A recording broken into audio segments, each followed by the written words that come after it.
Kembali lagi di Menjadi Mahasiswa episode ketiga. Widih, gokil. Sekarang udah mulai rutin bikin konten menjadi mahasiswa ya. Yap. Karena saya lihat karena kalau kita lihat ininya insightnya bagus di Instagram sama YouTube ya. Yes. Dan insya Allah bermanfaat. Amin. Kali ini kita akan membahas tentang persiapan untuk semester baru. Karena berdasarkan keputusan rektor yang terbaru itu atau kalender akademik yang terbaru tanggal 15 Februari insya Allah UMY udah masuk. Oke. Tanggal 15 masuk ya? Yes. Romantis ya UMY ya? Habis Valentine. Habis Valentine suruh kuliah, gokil hari kasih sayang. Walaupun begitu UMY pasti menyayangi mahasiswa-mahasiswanya Setiap hari, setiap saat, setiap waktu. Siap. Oke, mungkin Bakti bisa mengawali dulu ya pembahasan kita hari ini. Mau bahas soal apa, Bang? Oke. Ada beberapa hal yang bisa kita lakukan gitu.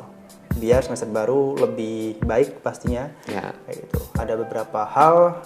Nah, ini nanti bukan yang pasti gitu, tapi mayoritas tips lah gitu, sekedar tips dan trik dari kita lah ya. Tuh. Oke, masuk yang pertama. Yang pertama ada apa, Bang? Pastinya kita harus mengevaluasi dari ini ya, kinerja atau nilai-nilai atau pencapaian kita di semester lalu. Ya, betul. Intinya mengevaluasi diri kita di semester lalu kayak gitu. Nah, apa aja sih yang bisa dievaluasi, Mas Volta? Nilai ya. Nilai pasti ya. Itu kalau pasti teman-teman punya target ya, misalnya IPK semester ini harus berapa gitu, entah 3, entah 4. Kalau mayoritas mungkin mahasiswa pengennya kumlot ya. Pengennya kumlot itu di atas 3,5 ya, 3,51 itu ke atas sudah kumlot ya, Bang. Ya. Kalau misalnya teman-teman pengen kumlot, make sure teman-teman harus menjaga nilai agar tetap bagus gitu ya. Jadi ketika nanti dapat nilai nggak bagus, kalau mau ngulang ya ngulang, diremedi kalau ada diremedi, kalau misalnya nggak bisa, kita tetap semangat di semester depan supaya nggak dapat nilai yang jelek tersebut. Yes.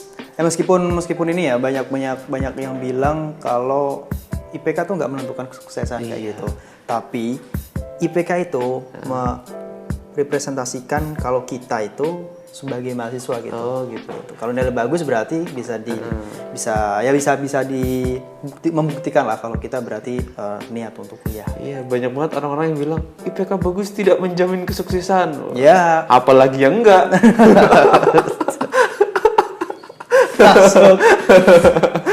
Oke, itu nilai Mas Volta. Terus hal-hal yang lain yang bisa dievaluasi adalah target semester sebelumnya. Misal ya.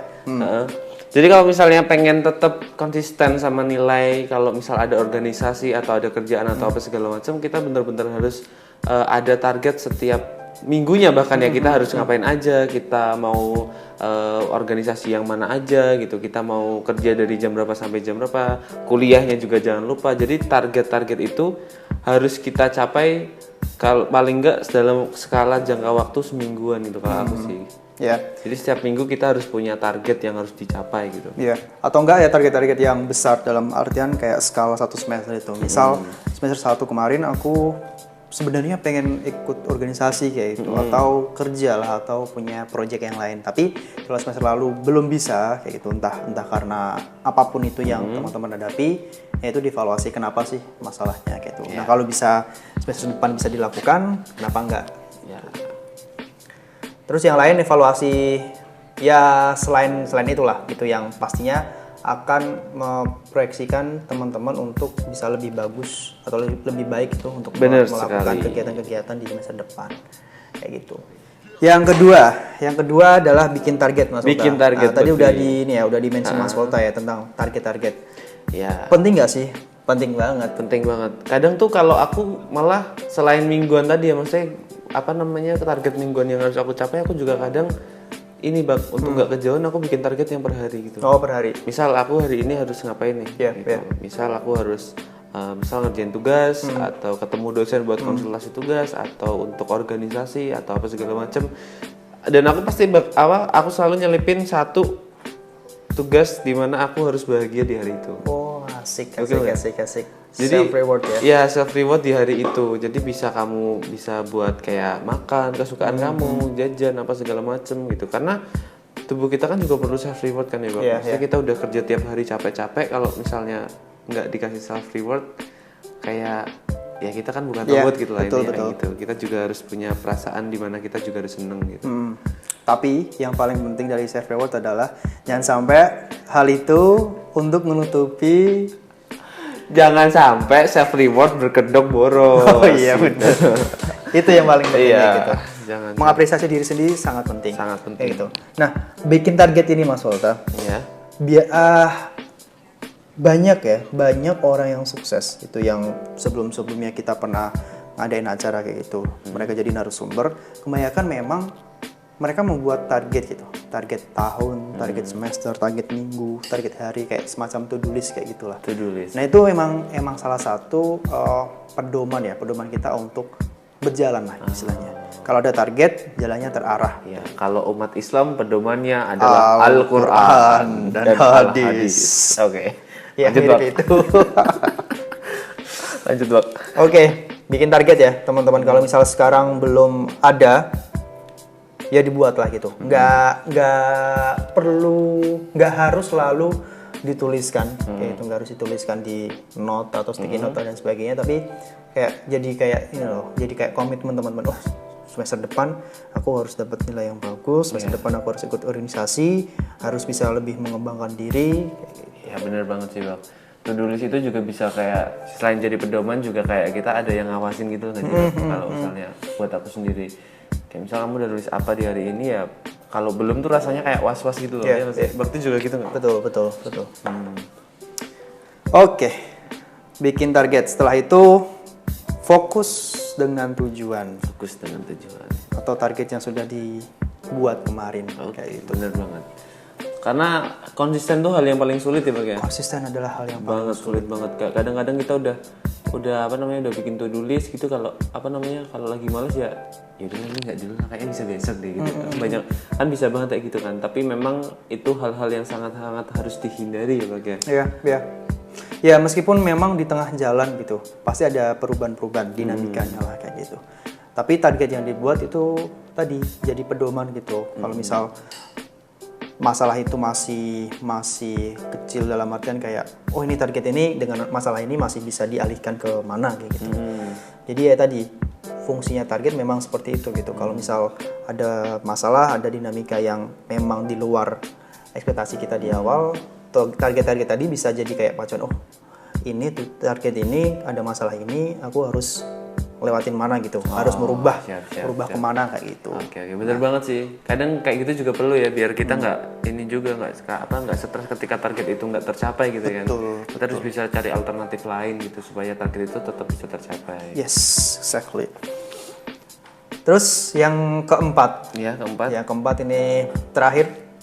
Iya. Ada apa, Bakti? Paling penting ini sebenarnya. Paling penting. Jaga hubungan dengan teman. Jaga hubungan dengan teman. Semakin kesini, semakin ke atas, semesternya makin berat, bener gak? Semakin berat dan circle pertemanan makin menyempit. Betul. Ada orang-orang yang ambis, ada orang-orang yang organisasi banget, ada orang-orang yang danusan banget. Ada kan temenmu yang danusan tiap hari, danusan aja jual risol mayo, sate usus, tahu bakso dan lain sebagainya. Udah, banyak kan jadi dagang kan. Nah itu, jaga hubungan dengan teman, Mas. Karena tadi benar kata Mas Volta, semakin kesini makin berat, kegiatan teman-teman kita pasti juga makin banyak kayak bener gitu. Banget. Nah, takutnya ketika nanti kita mengesampingkan ya hubungan dengan teman dan kita cuma fokus ke kegiatan kita aja gitu. Aku punya kegiatan gitu, mainnya nantilah dan sebagainya itu. Nanti pas teman-teman kayak capek atau sedih atau ya butuh sosok itu akan susah gitu. Kayak aku mau ngubungin ini tapi kok nggak enak ya, nggak pernah ngubungin kayak gitu. Kayak datangnya waktu ada butuhnya aja gitu ya. Betul. Nah itu kayak gitu. Jadi ketika kita punya teman, jangan sampai merasa berjuang sendirilah kayak gitu. Soalnya ada teman-teman yang siap mendengarkan ceritamu. Bener banget. Kadang juga itu masalah juga harus dibagi ya, walaupun kadang cuma curhat untuk didengar aja udah ini loh, udah merasa beban itu terasa terbagi gitu ya. Terbagi. Jadi bebannya itu nggak kayak dipikul sendiri gitu ya, Bang. Gitu penting banget.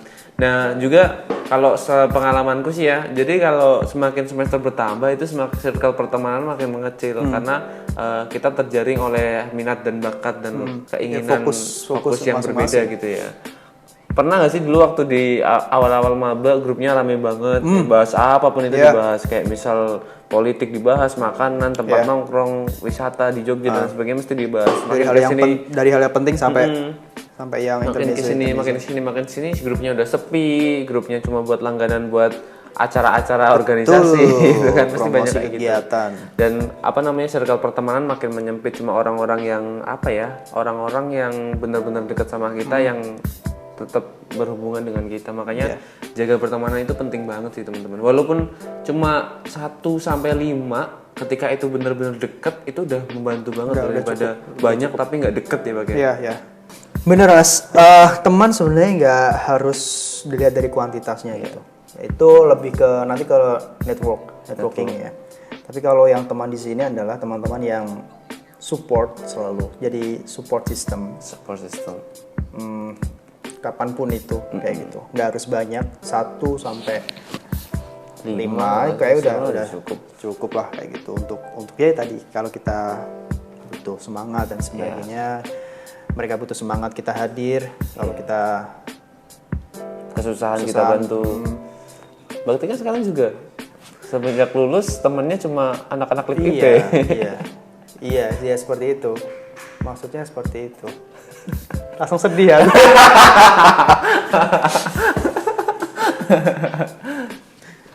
Aku juga sih gara-gara kontrak ya, temenku anak kontrakan toh. Nggak ada yang lain. Kalau sih kayak teman-teman yang dulu berjuang bareng itu ya cuma kayak say hello gitu. Ketemunya cuma kayak waktu nongkrong, waktu ayo ngopi, ayo apa segala macem gitu. Apa kalau ada orang yang nikahan gitu baru kumpul, kalau enggak ya teman-teman kontrakan aja ada 4-5 orang gitu di sana. Lebih baik sedikit tapi mereka memahami kita benar-benar daripada kita punya teman banyak tapi mereka nggak paham. Benar sekali. Kita.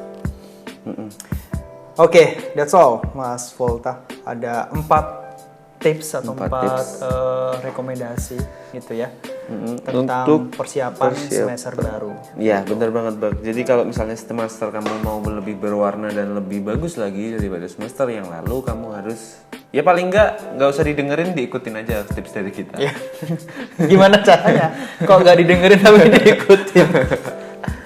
Ya gitu teman-teman. Barangkali teman-teman punya cara lain untuk mempersiapkan diri menghadapi semester baru. Itu dilakukan aja kayak gitu, karena semua orang punya cara masing-masing untuk melakukan suatu hal. Bener banget. Apa kalau enggak biar teman-teman yang lain juga pada tahu, bisa banget ditulis di kolom komentar ya Pak. Betul. Gitu. Biar sharing is caring. Yes. Oke. Sekian episode ketiga menjadi mahasiswa. Semoga kita bisa bertemu lagi di episode selanjutnya. Dan biar gak bosan, kenapa? Kedepan kita akan menghadirkan sosok-sosok yang menginspirasi. Seperti Rektor UMY. Mungkin saja bisa. Walaupun Pak Rektor bukan mahasiswa, tapi pernah menjadi mahasiswa. Siapa tahu ada tips dan triknya suatu hari nanti kan ya. Yes. Terima kasih sudah mendengarkan. Ya, semoga tetap sehat dan juga tetap diberikan semangat untuk menghadapi semester barunya. Yes. Oke, kalau begitu sampai sini dulu podcast menjadi mahasiswa episode ketiga. Saya Volta Majuna Prasetya dan saya Bakti Gustiwali Negara. Pamit. Wassalamualaikum warahmatullahi wabarakatuh. See ya.